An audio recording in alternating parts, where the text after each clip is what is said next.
Bonjour à tous, dans cette vidéo on va apprendre à travailler avec notre calendrier Teams et en l'occurrence créer et gérer des réunions. Donc tout d'abord sachez que ce calendrier est commun à toutes les équipes Teams dans lesquelles vous êtes membre. Donc vous verrez apparaître ici toutes les réunions, tous les événements planifiés pour chacune de ces équipes et il en va de même pour les élèves, ils auront accès ici à toutes les réunions de chacun de leurs cours. On va passer en revue un peu les fonctionnalités de base, comme par exemple la vue en semaine ici, qu'ils appellent semaine de travail, qui va du lundi au vendredi. Je peux changer en semaine tout simplement, donc qui inclut mon week-end, ou alors en vue journalière comme ceci. Personnellement, je vais rester en semaine de travail.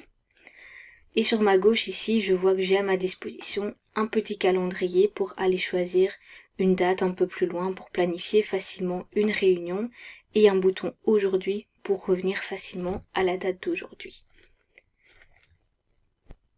Je vois ici dans mon calendrier que j'ai déjà plusieurs réunions de prévues.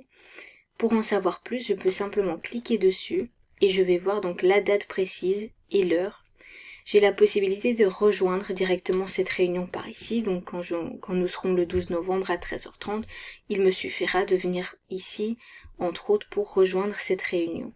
J'ai le bouton modifier parce que je suis l'organisateur de cette réunion, c'est moi qui l'ai créée, il va de soi que les élèves n'auront pas cette possibilité. Ici est indiqué le canal à qui est destinée cette réunion, et j'ai un dernier bouton ici, qui est la possibilité de discuter avec les participants de cette réunion. Donc je suis redirigée comme vous le voyez dans ma page équipe, dans mon canal cours géographie à qui est destinée cette réunion et un événement a été créé dans le fil d'actualité et donc j'ai la possibilité ici de répondre et d'envoyer un petit message.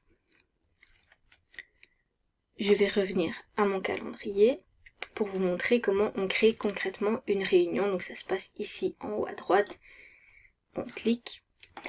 On commence par nommer notre réunion.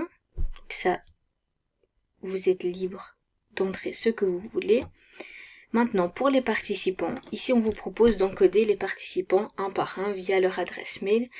Mais ce n'est pas obligatoire parce que un peu plus bas, vous avez la possibilité de choisir un canal. Donc par exemple ici, j'ai toujours mon équipe IPAM 5TQ informatique. Je vais choisir donc mon canal cours de français. Et de cette manière, lorsque j'aurai créé ma réunion, de manière automatique, tous les membres de ce canal seront notifiés de la réunion et je ne dois pas les encoder un par un ici au-dessus. Donc cette partie-ci est réservée si vous désirez ajouter des participants supplémentaires qui ne font pas partie du canal, voire pas de l'équipe, et dont la présence est obligatoire, ou alors sur la droite ici si leur présence est facultative.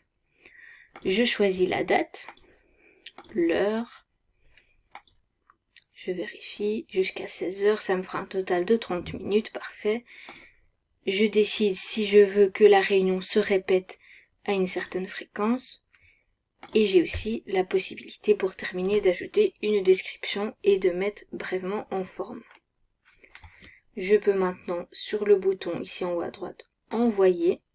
Pourquoi envoyer? Parce qu'à partir du moment où j'ai cliqué sur ce bouton, donc tous mes participants vont être notifiés par mail avec un résumé avec les différentes informations, ainsi qu'un lien pour rejoindre la réunion.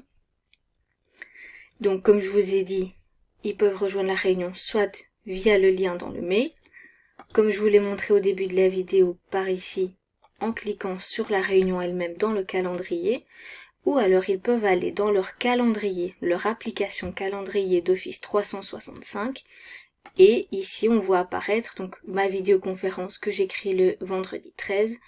Je clique dessus, je vois à nouveau un résumé des informations et la possibilité de rejoindre par ici également. Je vais vous montrer une toute dernière chose pour finir cette vidéo, c'est que on peut aussi annuler une réunion, ben oui, parce que ça peut arriver. Soit vous cliquez sur votre vidéo et vous venez sur votre réunion. Donc soit vous cliquez sur votre réunion comme ceci et vous appuyez sur modifier, ou alors vous faites un double clic sur votre réunion pour rentrer dedans et vous avez le bouton ici en haut à gauche, annuler la réunion, avec la possibilité d'ajouter une petite description pour les invités de la réunion.